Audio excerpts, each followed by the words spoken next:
मुसळधार पावसामुळे बावधन भागामध्ये एका शोरूम मध्ये पाणी शिरलंय आणि त्यामुळे दुकानातल्या सामानाचं मोठ्या प्रमाणात नुकसान झालेलं आहे। पुणे आणि पश्चिम महाराष्ट्रामध्ये सध्या मुसळधार पाऊस बरसतोय आणि त्यामुळे अनेक नद्यांना सुद्धा पूर आलाय। खडकवासला धरणामधून पाणी सोडल्यामुळे मुठा नदीला पूर आलेला आहे आणि शहरातली आपण जर परिस्थिती पाहिली तर बावधन भागामध्ये एका शोरूम मध्ये पाणी शिरलंय आणि त्यामुळे दुकानातल्या सामानाचं मोठ्या प्रमाणात नुकसान झालंय।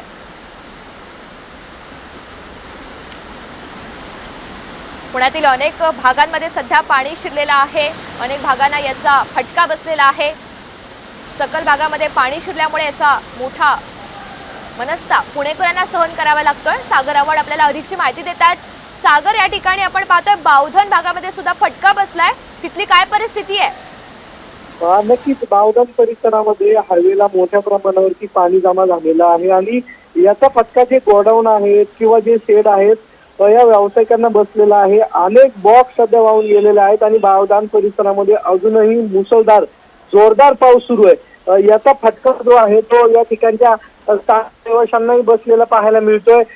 मुंबई पुणे हा हायवे आहे बावधन परिसरातला आणि या ठिकाणीही अजून रस्त्यावरती पाणी जमा झालेलं आहे। अनेक गाड्या ज्या आहेत त्या अडकलेल्या आपल्याला पाहायला मिळतात आणि अनेक दुकानांमध्ये त्याचबरोबर शोरूम मध्येही पाणी भरलेलं आपल्याला पाहायला मिळतंय। निश्चित सागर, धन्यवाद सविस्तर माहितीबद्दल।